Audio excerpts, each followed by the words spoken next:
All right, and there you have it. We are live with the new South Carolina Normal Cannabis Conversation. Woo! What's up, Scott? Things are good. Things are good. Look at this. We've got ourselves a new platform to kind of sit and chat about marijuana in South Carolina and beyond. Well, Vaughn, why don't you kind of kick us off here a little bit with introductions? For sure, I will. What's up, everybody? I'm Vaughn Postuma, but you can call me VP. I am so excited to be here. I'm the secretary for the South Carolina chapter of NORML, working hard to reform some marijuana laws in the Palmetto State. Yep, and we are thrilled to be here with our new format. We're trying to keep things fresh and kind of start from scratch tonight. First thing we're going to talk about a little bit is who is South Carolina NORML? And I guess I'll kind of pick up a little bit of that in the beginning here. For South sure. Carolina NORML was founded as Low Country NORML in January of 2017. In early or basically late 2019, early 2020, we I think it was actually officially January 2020, we became South Carolina NORML, the state affiliate instead of a regional affiliate of the national chapter. And I just lost my headphones, so I'm going to keep on talking while I switch headphones here. Multitasking, the name of the game. Multitasking. Multitasking. All right, I'm going to go ahead and find those, plug them in so they don't try and reload. Bang, bang. All right. And then we became the state affiliate. We are a small chapter compared to many of the other chapters in the nation, but we are still here as a basically a civil rights, civil liberty organization fighting for your rights. We don't believe anybody should go to prison for simple marijuana possession. And we really believe that South Carolina needs some reform in their marijuana laws. You would not be wrong about that at all. And I'm going to take over a little bit about why we kind of decided to kind of go in the direction of kind of revamping. One, because we're getting back out there. We're getting back out there in the as people say now, we outside. Okay, we're back outside. And it's really important to us because, one, we're a small team, but small teams can be very mighty. And it's been awesome just ideating how we can connect with people even more, people who are passionate about this subject just as much as we are. So we decided to kind of revamp the cannabis conversations and a couple of other things that we're doing, but cannabis conversations for sure, because we know that this is a great way to be engaged with viewers. This is a great way for the viewer to watch and talk about cannabis in a discreet way if you want it to. You know, that you don't have to show your face if you don't want to, though we love it if you do, because right on. But at the same time, you know, we're here to support you in a lot of different ways, and we knew that revamping and bringing an even more like fresh perspective and fresh look at SC NORML was important to us, and we feel like it's going to be real impactful for you all. So that's why I'm glad to be here today. And Scott, I think that, you know, just like with what Scott was saying, we're going to make sure that we kind of start from scratch today. We've told you a little bit about who SC NORML is. You can volunteer with us, and we'll have more information throughout the course of this stream, but you are welcome to join us as we do various things, whether it's events, whether it is canvassing the city, or lobbying. Like, you know, we had a lobby day earlier this year, which was really rad. We're always looking for volunteers. We're always looking for people to come through and help out. And for some of you that have been listening and have been watching us for a while, I'm going to tell you right now, it's absolutely worth it to squad up with us, because we've got some things on the horizon. We've got some ideas, and we know that we can make that happen with people like you who care deeply about this subject. So I'll talk real quickly about some recent events, that the past two events that we've done. I'll touch lightly on those. One was they're both very near and dear to my heart, but I have to be a little bit biased because the first one was done in front of my shop, my CBD shop. And it was an amazing moment of just showing people and having a very public stance about, we care about cannabis reform laws. And we were in front of Mr. B CBD downtown Charleston. We had the SC NORML tent popped up. Scott had his shirt on, his, working to reform marijuana law shirt on. Our deputy director was out there, Kristen, and she had her signs up. And we just posted up on the corner of King and Romney Street, had a chalkboard out there that said, honk if you want to legalize it. And we got a lot of good honks out there. So that was really cool. Scott, how did you feel about that first? That was our first kind of outside event. That was our first outside event in a long time. And like I said, it felt good. Or like you said, it felt good. It felt nice to be outside. The honks were awesome. I mean, I can just kind of remember the you get kind of cheers from the fire truck as it was going by. That was a good one. That was a good one. We also met some interesting people. I'm hoping actually to invite some of them onto the show, a couple of them onto the show.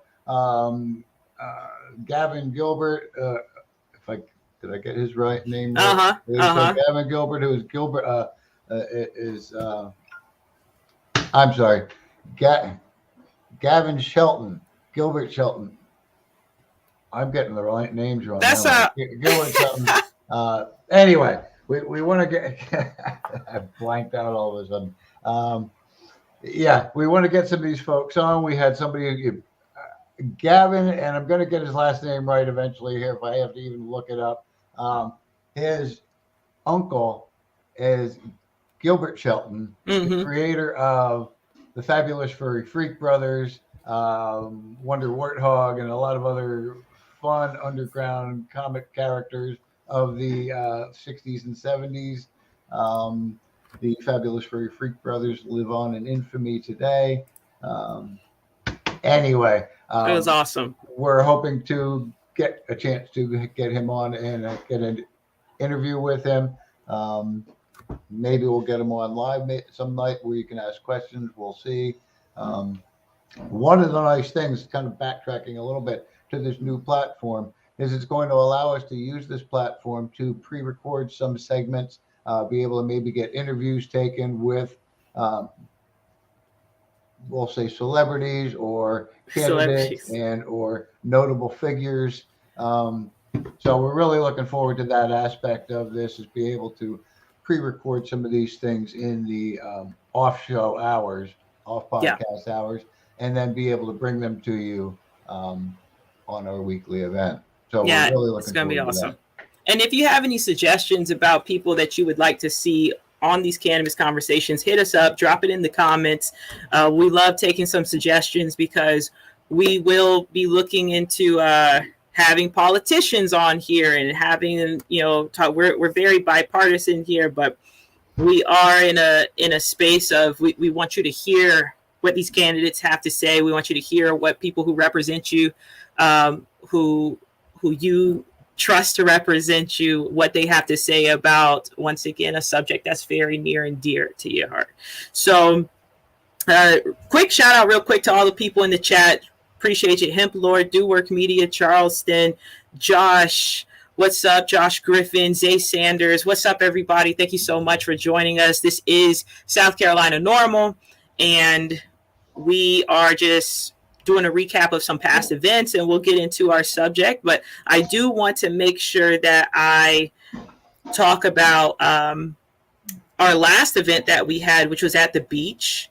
And hold on, I'm gonna put this up here. Seth McNeil, what's up, Seth? Yes, SC politicians that will support legalization. Exactly. Like, we want to see who's really supporting. And there's actually something later on that I'll show you all. It is a report card, if you will, that NORML keeps track of. And we're going to get into some of those candidates and give you a good idea about what some of these ratings are, and to give you something to marinate on. Guess what grade Henry McMaster has. That's all I have to say. All right. So last Saturday we went to the beach, and then we'll wrap this up. I'm going to get into some other content for you all. On that, put your guess in the comment section. What Yeah, put your Henry McMaster's grade is. Right. A through F. We'll give you the parameters there, A through F. Yeah. And drop in the comment section what you think Henry McMaster's grade is. Yes, tell us what you think Henry McMaster's grade is, A through F. That's beautiful, Scott. Please drop that in the comments. That's hilarious. So last Saturday we went to the beach. We were at Folly Beach, and we weren't out there as long as we wanted to be because the tide was coming in, but it was great being out there. Scott was really able to connect with, we had somebody who came through because they saw that we were going to be at the beach, and that was dope. Scott was able to rap with him for a little bit. And it was just nice being out there, being visible, and being like, just being amongst people and just letting them know that we're here and that we exist and that there is a group that cares about reforming marijuana laws. I think there was even at one point, Scott, before I got there, that a woman came up to you and said, "Oh, I was just making sure that you guys were for legalization," right? Yeah. We did have a few people stop by. We set up the frame to our tent, but we couldn't put the top on. There was a bit of a breeze. Oh, yeah. So we were able to hang our banner on it. And our banner has our web address on it. And this one woman came by after a little while and said, "I had to visit your website online first to make sure you weren't an anti-marijuana group." Yeah, that's right. I had to really appreciate that. But yeah, tide came in. We were crowding into the kind of people behind us on the section of the beach we were at. And the winds picked up bad enough that we actually had to take the banner off of the frame. Because it was starting to rip the bungee cords that we had it tied on there with. The wind was intense. Wind was picking up. But it was great to be out there and to be seen. That's a big part sometimes, I think, is we really need the organization to start getting back out there, getting visible. We handed out a couple of brochures. We handed out a couple of postcards, packets to people. One of the folks that came by was relatively new to South Carolina, relatively recently moved here. Did register to vote, which reminder, we're running out of time for you to register to vote. So get out to scvotes.org and do that. But anyway, I thought it was a great event. And, just the fact that we were out again and talking about great event flow. Let's go ahead and change up our banner here if it'll let me. Nope, wrong one. There we go. Booyah. And we'll keep this one up here. Coming up on October 22nd, we are doing a picnic. The picnic is going to be at Wanamaker Park in North Charleston. I do have a link there. I wonder if I can copy that real quick and show it to you all. What's up, Cody Lee Collarman? What's up? I'm going to grab it here and copy it quick. Shout out to everybody. Thank you again. This is the SC NORML Cannabis Conversations. Appreciate you if you're just now tuning in. There we go. I don't know if it came through as a link, but anyway, there's where you can sign up for the picnic event. We are asking people to sign up to that event just so that we have an idea of how many people are coming. The plan is to have South Carolina NORML provide some hamburgers, hot dogs, basic condiments, and maybe some chips or something like that. And we are, like soft drink beverages. And we are asking everybody else to maybe bring a covered dish along, something to share, some sort of treat. We have not nailed down exactly where in the park we're going to be.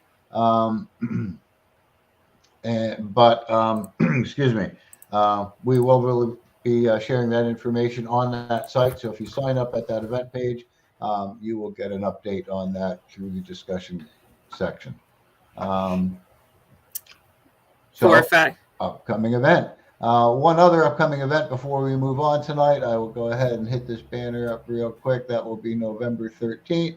We will be again in North Charleston. That's going to be at Riverfront Park for the Charleston Pride Festival.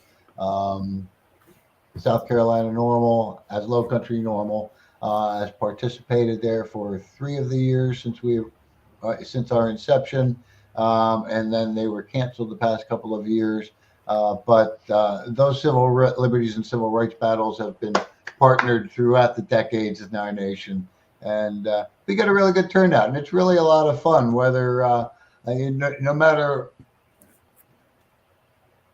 what am I looking to say here?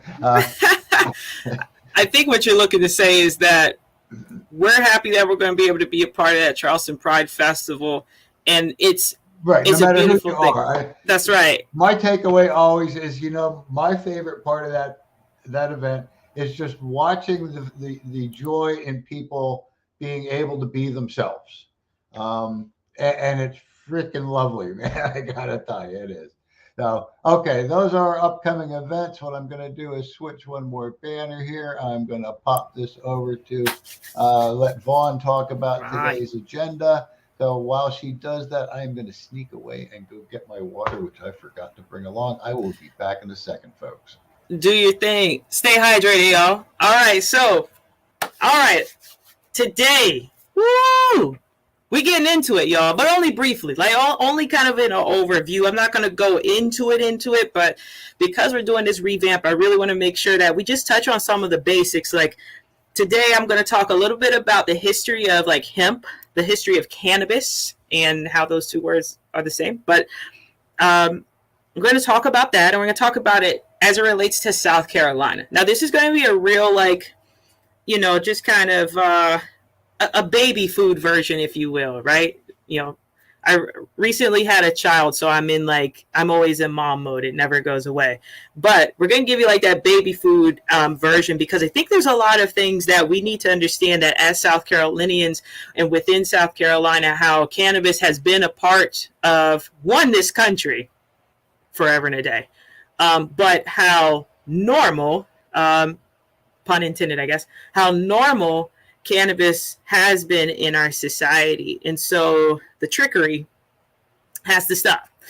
We're going to talk a little bit about that. We're going to talk about the current laws and the effects of those current laws. And then we'll talk about some politicians, kind of touch on that. And then we will get into how you can be a part of some of the movements that we are pushing forward. So first things first, and first let me shout out Josh Griffin. Josh says he's holding it down for the NORML elements within Columbia. So if you're in Columbia, South Carolina, or anywhere near that area, you got to link up. Email us. We'll show you once again. Matter of fact, Josh, if you're comfortable, pop a little email address into those comments for people.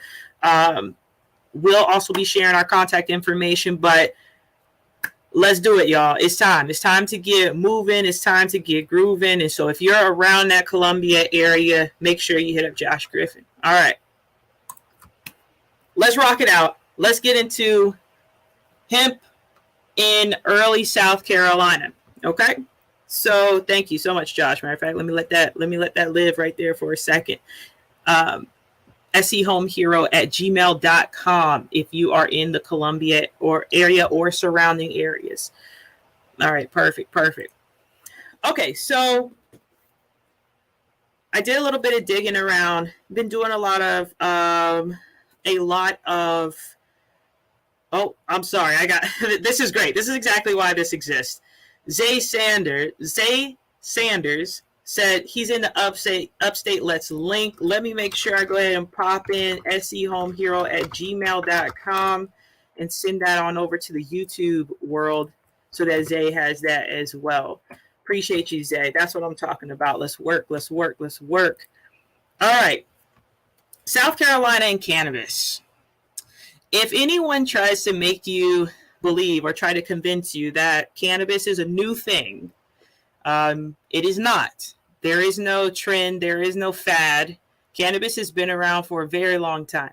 Very, very long time. Like I'm talking even before it even made it over to like the Americas. Like cannabis has been around, and the debate about between cannabis sativa and cannabis indica has been around for a long time. And really, the biggest thing about cannabis, like if I were to broad stroke this, like cannabis is so vast, like the actual plant is so intriguing, it's so complex, really. Like it has so many cool intricacies to it that we pretty much have a hard time keeping up with cannabis. Scientists have a hard time keeping up with cannabis because it is just a wealth of cannabinoids, and it has a wealth of uses. It's pretty much a sick, nasty plant in a good way, you know, for to use some slang. And that was you're on point there, Scott. Let me go ahead and pop that over. Hemp cultivation in early South Carolina. So I pulled this over from, what do you know, the public library. Get in on it, y'all. If you ain't got a library card yet, get there. All them free books, shoot.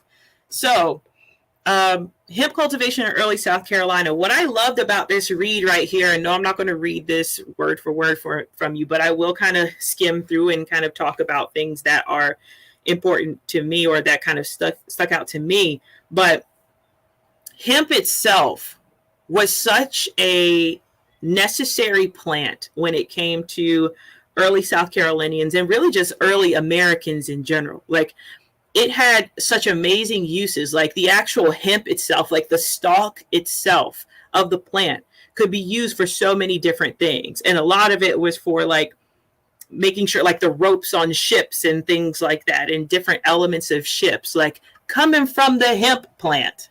Now, before I go too far, I'm going to talk a little bit about cannabis. I'm going to talk a little about hemp, and I'm going to talk about how these are the same thing. Okay? Cannabis and hemp are the same thing. Fun fact, whenever, like back in the day, when it was referred to in a medicinal way, it was referred to more of cannabis. When it was thought in a more like talked about in a more agricultural way, it would be called hemp. But these things were the same thing. Like you were still able to have a medicinal effect from these hemp plants, but they had separated it kind of in that way when they would be talking about the different uses for it. So I thought that was pretty interesting because it shows us something. It shows us something. Words matter. Words matter, especially when you're fighting to like reform a law.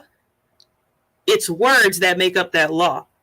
So it's important for us to have some kind of agreement, come to some kind of agreement when it comes to the words we want to use when we're talking about reforming laws when it comes to cannabis.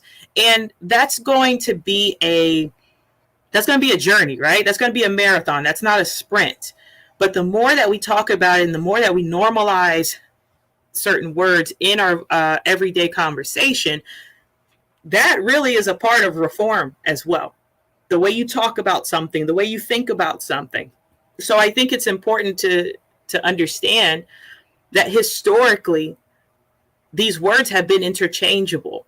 And I think that it's important knowing the history behind those words and when they were used, because it can tell us a lot about today, right? So we can do a whole other segment about the word marijuana in general, but that's going to be that'd have to be another segment. Matter of fact, I got a really cool book that I'm reading right now, and I'll share that with you guys a little bit later. But what's really cool about South Carolina and hemp is that, like I said, hemp was being grown in South Carolina. And it wasn't shunned. It wasn't looked at as like a terrible thing. Like it was something that was in high demand. Like, and especially European countries were definitely using it, especially to make sure that their ships were like tip-top shape. What happened in South Carolina, the short of it is, farmers were a little bit more interested in rice, indigo. Like these are things that kind of popped off a little bit harder than hemp did. There was a whole, like, even like South Carolina itself, just like there were so many, they were giving money to people to like, okay, if you can get X amount of tons of hemp, like we'll pay you to do this. They even had a guy out here who came over and was looking to, I'm gonna find his name in here somewhere, but this cat came in and pretty much said, hey, I can, here it is, Richard Hall comes to South Carolina, and he's like, yo, like, I'm pretty much going to give the city in layman's terms, but he goes, yo, I know how to grow hemp. I know that we can do this in this area. Like, give me the money. I'll teach farmers how to farm this thing, how to get this thing going, and we're going to get a good return on investment. So this guy is even quoted saying how the reason why it was hard for him to get people to want to grow hemp was, once again, was not because of the fact that, oh, it's a bad thing, it's terrible, it's this or that. It had nothing to do with that. It had everything to do with the cha-ching. It had everything to do with money. Which, by the way, that's still the case. But we'll get back to that a little later. When it came to South Carolina, when it came to farmers, like, you have to think about the time, right? I mean, if you don't have a trade or something like that, you're pretty much suck and win, right? And so you need to have something that is useful. You need to have something that's going to help you feed your family. Like, this is a different time in that regard, right? So that's the reason why hemp wasn't getting so much of play. Now, check out these drawings, y'all. All right, this is back in the day. This is some back in the day stuff. This is cannabis. This is cannabis being talked about in South Carolina. Remember, it ain't nothing new. It's nothing new. So we'll drop this. I'll probably I can drop this link, actually, Scott, if you don't mind. We can drop this link into the comments, and you guys can read it at your own leisure. There's actually a really cool audio clip about it too. But that's what the history, if I had to give you like a summary of the history of hemp in the early days of South Carolina, like, it was about the money. It was about the money, and it was about, could you produce enough in order for it to be a great return on investment. Scott, you got something? Yeah, it's sort of interesting. This one graphic that you're just scrolling up to now, the different devices that they're using for like breaking the hemp stalks and things like that. Right. The farmers of today are having to redesign and redevelop all their own new equipment, right, because there is no equipment for processing, hemp. Had it not become illegal, had it not been, had there not been a prohibition on it, it would have probably progressed with a lot of the other farm equipment that's progressed since the early 1900s and been mechanized. And, we would have all these high-tech equipment, growing equipment, harvesting equipment, drying equipment. And, now these local farmers here in South Carolina are kind of creating their own, not a whole lot different than some of these pictures show. That's a great point, Scott. And that absolutely, it shows you how ignorance within our laws holds up progress. It can hold up progress. It can hold up, like, now we've got to reinvent the wheel of something that it's unnecessary for it to be in this kind of space. That, I'm so glad that you mentioned that, because that's a very good point. Very good point. I also like this line right here when it talks about the limited success. I'm going to read this one, actually. In the end, the limited success of hemp production in early South Carolina was the result of the peculiar market forces that dominated our economy during the first 2 centuries of this state's history. So to let you know, you got South Carolina planters focused their efforts on crops like rice and indigo. But you know what else comes a little bit later? Cotton, baby. Cotton. So cotton is king in South Carolina. And that is something that, you want to think about that. So the reason why I put these in this same vein is because I want you to see how completely normal it was to talk about cannabis. This is how, there's a lot of politicians and people who lean on the fact of of America in the beginning and what the forefathers may have wanted. Well, if that's your bag, look at what was happening in the beginning. Like, look at when it comes to this particular subject, look at where cannabis stood. And then later on, you'll see that, like, the medicinal use of cannabis. So now we've been talking about hemp, right? And that was still being used in a medicinal way. But all of a sudden, medicinal cannabis starts showing up in different elixirs. Matter of fact, that's right here. The botanical difference between cannabis sativa and cannabis indica was relatively inconsequential until the middle of the 19th century, when manufacturers of patent medicines, let me read that one more time for the people in the back. When manufacturers of patent medicines began marketing elixirs containing the liquid extract of what they identified as cannabis indica. Medicine, right? Patent medicine. That's another conversation for another day. But those are key words right there. Go ahead, Scott. It is. They are. And just to kind of bump us along, I do want to note that I have updated our little banner down at the bottom here. So we're going to kind of move into our next little topic.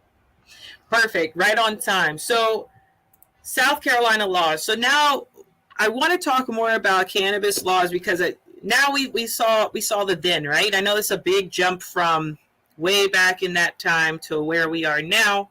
But we'll have more shows to be able to dig into the crevices of those things. But look at where we were then. Now look where we are now. This comes off of NORML's national page.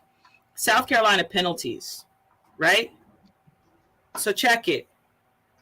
1 ounce or less, your first offense. It's a misdemeanor, 30 days, $200 fine.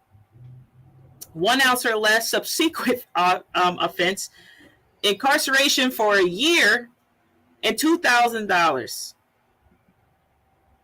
Off rip, this is ridiculous. Off rip, to say the least, this is extremely offensive to people. Like, this is not right, right? And this is not right. No, this is not right. And there's a lot of reasons why this isn't right. I mean, first off, look at this jump from $200 to $2,000. What kind of, what sense is even being made here? Then when that's possession, right? And I will also tell you on a personal space, like I know there's a lot of people that feel me on this too, that when it comes to legalization, like, whether you're selling it, you're distributing it, you have it within your possession, there's plenty of places already in this country where you can do that, and there's not a problem, right? So in South Carolina, we're busting people over the head with misdemeanors, felonies, less than 10 pounds, a felony, 5 years incarcerated, $5,000.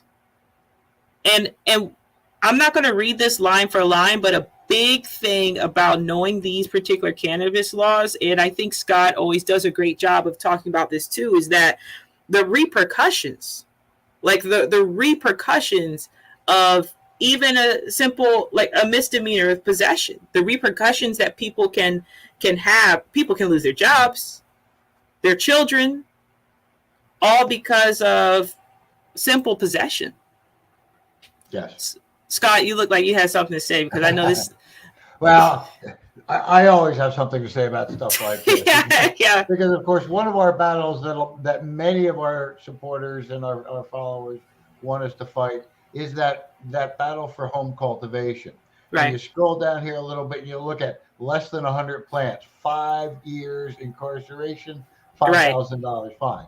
I mean, now, to me, it many a times the money isn't even the issue in these things. It's taking away your life by locking you away, imprisoning you, kidnapping you, 30 days. I mean, I've had people come up to our booth, a young mother telling me about how they found the stained paper from a roach. There was no pot in it anymore, but it was a stained paper in the bottom of her purse, because she consented to a search. Mind you, never consent to a search.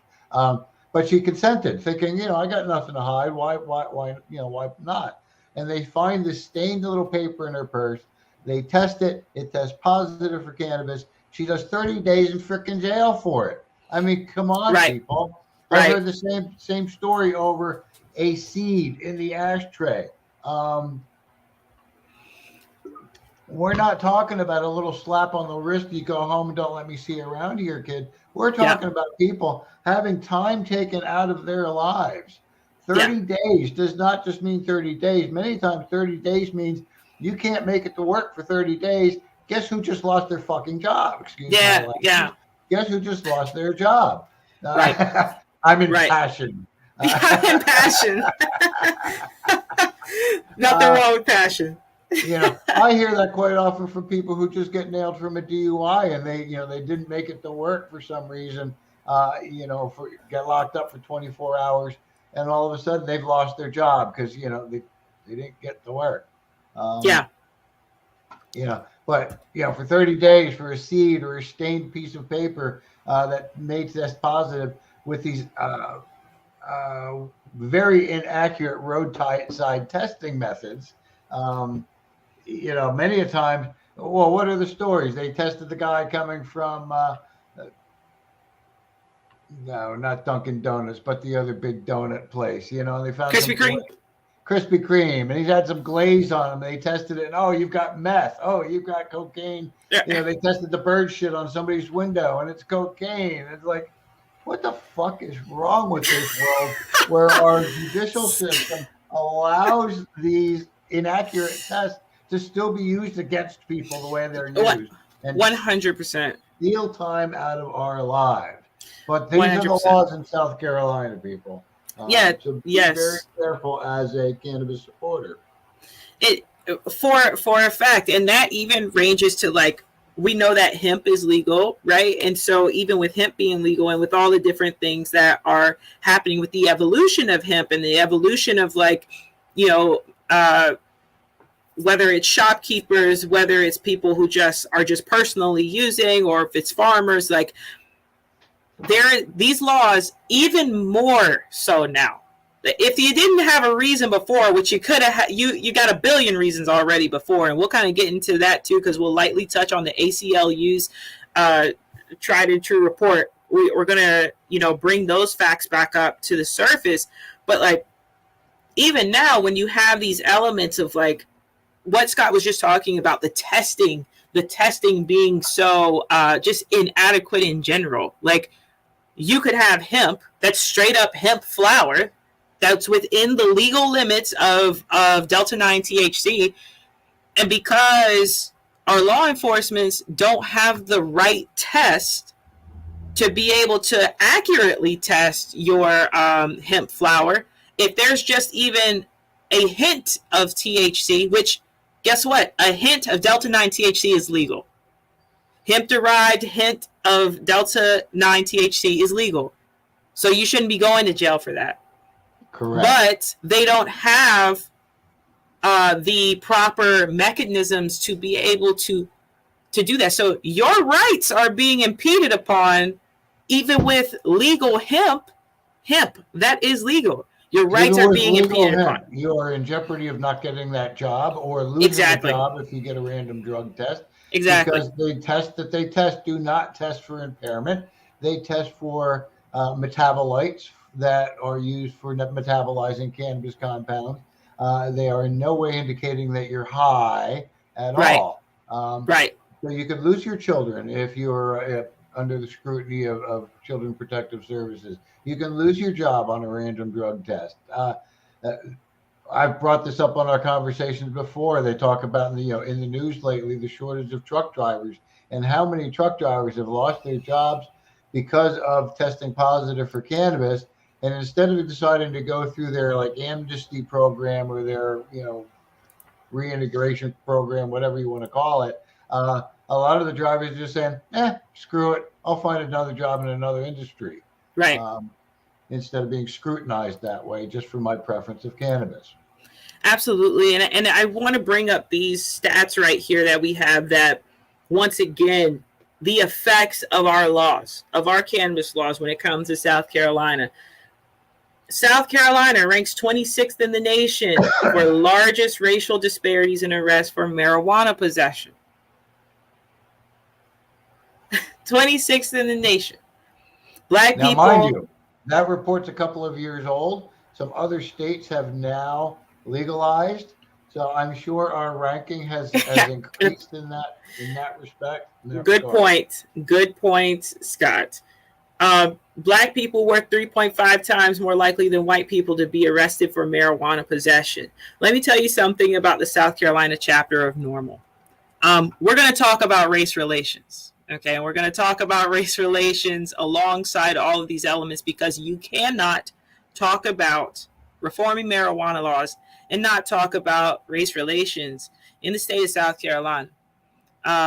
You can't do it, because if you're looking at this data right here, you can see that these things coincide with each other. That there are some cause and effect here. Like there is, you can see this. So it's very important for us to make sure that this is still top of mind, because communities, and specific communities, are being really targeted. By the time it distills down, they're being targeted. So that affects a lot. Like, even when, one time I remember at a lobby day that we had, and a politician said to me, yeah, but they're arrested, but how many of them are actually prosecuted, or how many of them actually go to jail? And I said, well, to be honest with you, I said, does that part even matter? Because by the time, with the amount of money I've spent, the time away from my job, the stress on my mental and emotional state, I mean, I'm about to be put through the ringer for this, and especially if I don't have enough money for a good lawyer. Well, you make a very valid point on some of this too. Now, this is something I haven't investigated as much as I'd like to, and I'm not sure exactly how to investigate it. But these figures that you're showing in the disparity of arrests Mm-hmm. carries over to the disparity in conviction as well. Mm-hmm. So, Mm-hmm. of the Mm-hmm. people that are arrested, you're more likely to go to jail if, or Right. you're more likely to Exactly. be convicted if, Exactly. you're a person of color, or Exactly. fit these demographics. So, Absolutely. Absolutely. That's another great point too, because that is, you just can't slice that away from it. You can't just say, well, how many people end up actually going to jail? And it says, what an inconvenience on your life. What a huge inconvenience on your life, just because of the fact that you had a blunt on you, you had a joint on you, like, and now we must put you through the ringer now, and you better be here at this time. And if you had some savings, I'm gonna need you to go ahead and empty that into the lawyer pot. There's other ways to put people in jail without having to put people in jail. but if they happen to find 24 unopened cans of beer in your vehicle, Oh, yeah, you yeah. can just go on your way, no Right, problem. right, right, Uh, but they find that seed or that stained piece of paper or that blunt, you've got a good chance of doing some time, or at right. least having your life majorly inconvenienced, and then having Absolutely. those residual inconveniences down the line. Um, when you go to apply for the next job, or looking to improve your life in some way or another, trying to get a student loan. Right. Exactly. Exactly. And I'm gonna make this big right here. Uh, all the counties with racial disparities above the national average. Now, once again, just like Scott pointed out, this is older. This is from 2018. But check this. Check this out, y'all. Okay. Above the national average. Okay. So it's not even just like, it's above the national average. That's a problem. That's an issue. And I bet you, if, And if that I if I was a betting woman, I bet you the socioeconomic elements within these particular counties and the racial disparities within these particular counties would also align with some of this as well. And in those ones in the very upstate there, that rate is around 8 times more likely to be Right. arrested if you're a person of color. I Absolutely. think Pickens County itself was 8.4 or somewhere in that Eight range, if I point three remember. six. Here it is, right here for you. There you go. Okay, I can't read it on the screen, but I Here we remember go. those figures from a couple years back. Um, you know, I'm not sure because down below there, that's Charleston County area right now. Yeah, Some of yeah, it. I yeah, didn't realize that absolutely. we were above the average there. Oh yeah, absolutely. So these are things to think about. These are things like just another reason why it's important for us to activate, motivate, and do our thing. Um, Next, I'm going to get into those report cards. So I saw somebody earlier. Let me go back up here. Somebody said, okay, here we go. Did McMaster get a D rating? Divine Retribution. Thank you so much for watching, by the way. And thank you, everyone who is watching right now. This is South Carolina NORML, and this is our live stream cannabis conversations. Let's get into those politicians. Boy, I tell you what, if I came home with an F on my report card, my parents are not happy. They would not be happy. I couldn't imagine coming home with an F on my report card. But here we have this right here. And now let me tell you what another element here about like SC NORML and how they do this grading. A lot of this, and I'm going to there's another one that we have that's even more detailed. I'm going to go ahead and try to pop that one up too. But when we're taking a look at this, we're taking a look at how has this person voted in the past. You know, what is their major like gripes with marijuana? Like, do they have any leniency at all about marijuana and its legalization within the state? So as you can see, and this is important because once again, South Carolina general election Tuesday, November 8th, 2022. And I'm going to go ahead and actually put this. Can I put this up here? Here we go. Voter registration deadlines. Check that out. Absorb it because we need you to be voting. We need you to be voting. We need you to vote. Do your research. That's what this space will be doing, our research as well. But when it comes to marijuana reform, like reforming those laws, we've got to be particular about these candidates. And we don't endorse any candidates. Let's also make that clear as well. No, we do endorse policy. Right. You know, so although we don't actually physically endorse candidates, we do support all candidates that support reforming marijuana laws. Right. And there you go. Their kind of grade sort of indicates our support. You know, we are an organization that is fighting for full descheduling at the federal level. Right. We are looking to have no one go to prison for simple cannabis possession. We're looking for people to be able to grow at home.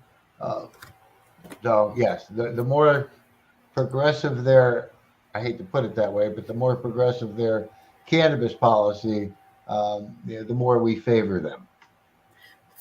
For a fact, and you'll see right here, like we've got one of our big races, you know, and we'll be voting on. Joe Cunningham has an A. Bruce Reeves, a B. Henry McMaster, an F. And if you click in on Henry's, if you click in on Henry's, you'll be able to go in and get a little bit more information in there, some comments that he's made over the years, some of the reasons why, you know, we have given him the grade that he's gotten. Right, and which is also interesting too, because when it came to his perspective on medical marijuana, I actually just read this earlier today, where he was quoted in the paper or quoted at like a press release, saying how he acknowledged that in some places medical marijuana was of use to people that may be suffering or something like that. So, which is another interesting element here, that when it comes to him, you know, once again, he failed to voice his support for the proposed medical marijuana across legislation. That was pretty interesting. Consider how, like, that's pretty much how, you know, Henry McMaster going after like marijuana, and really being in that realm of that war on drugs. We'll get into that a different day as well. But because the war on drugs, you mean war on people. But this is interesting right here. This right here is a good reference point for you. If there's more information that you found out, if there's more information that you have right here, you can always hit up NORML and let them know, hey, look, I know a little bit more too, or this, just have some research to back it up. We got some things. What you got, Josh? We need to point out all those that voted against the medical bill that are up for election. Great point, Josh. And again, how many times has McMaster sold out SC to help big corporations? Baby. Okay, Wow. That's something for you. So I'm going to quickly just kind of scroll through these right here.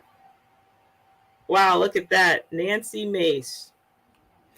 As you can see, and actually, kind of surprisingly, there's more green up here than normal for South Carolina. But as you can see, there's still a lot of question marks. There's still a lot of grays, which tend to be the ones that don't answer our questionnaire. Right. I must admit, I have a screen capture somewhere of the last vote against the medical bill. I should probably pull that out and see if I can sort of sift through. But you'll see a lot of the legislators already. They'll show a D rating if they voted against medical here in the state. And you'll see quite a few of them are already there. But I'm sure there's others that I have not put in just because I haven't, I guess, had a good list to work from. So I'm going to have to go create my own. Look at this right here. Wow. This is a good site to peruse, you all. Like, this is a really good one. And, my dream for SE NORML is for us to, especially these cannabis conversations, is to really hit up all of these politicians. That's a big job, but I would love to hear thoughts on cannabis. Like, it would be awesome. So this list goes on and on. I want you guys to check this out when you can, and we can deep dive into it. Look at Tommy. Come on, Tommy. Come on, my dog. We should be talking about this a little bit more over the next couple of weeks as we get closer to the election. Absolutely. So with that, I'm actually going to stop sharing the screen now. Well, actually, first, I'm going to put this up right here because we're getting closer to the end. Wow. Time flies when you're having fun. And actually, very good point as well, Josh. We really need to start at the bottom with local government. That's a fact. That is a fact because we know that all these things, we know that law is just legislation in general, politics in general. It's a multi-layered beast, right? And so from the local, statewide, regional, national, all of those pieces are touch points, and we've got to be as involved as possible. So how you can get involved, and then we'll kind of wrap this up too, is we need volunteers. If you want to rock with us, you can. I also want to be clear about this.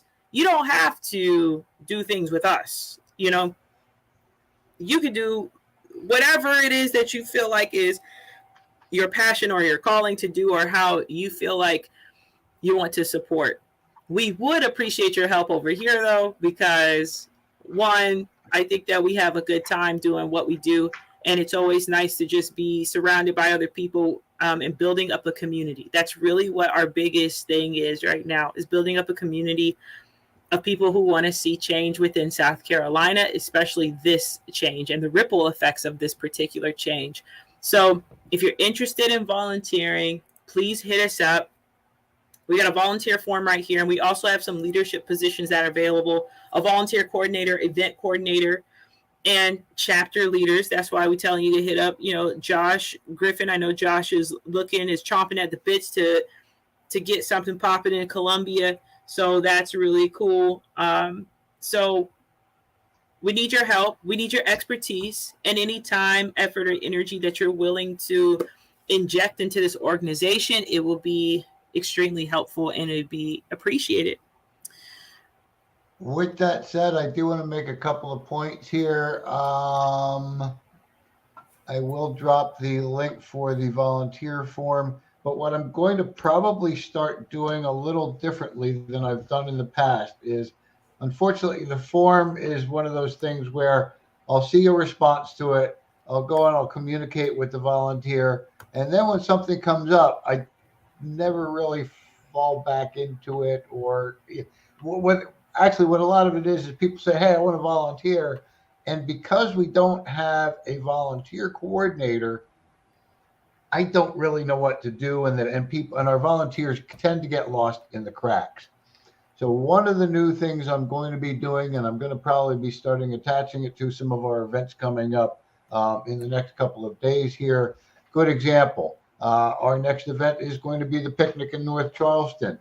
I'm going to put out there, and I'll make an announcement on that page, plus also on our social media. Maybe do a little live broadcast for 2 or 3 minutes, putting out the word that we're going to need some volunteers there at about 10:30 in the morning to help me start setting up. Oh, and guess what? We're probably going to need some volunteers there at about 3 or 4 in the afternoon to help us start tearing down and cleaning up.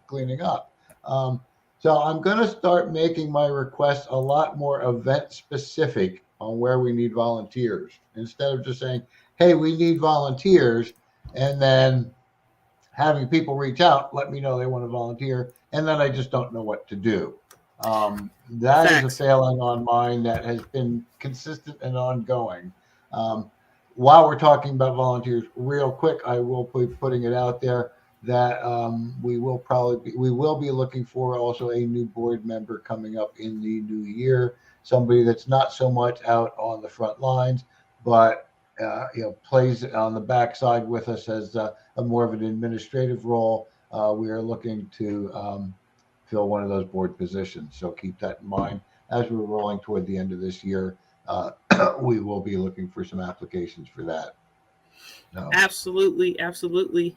So I wanted to say thank you, because we're wrapping up now.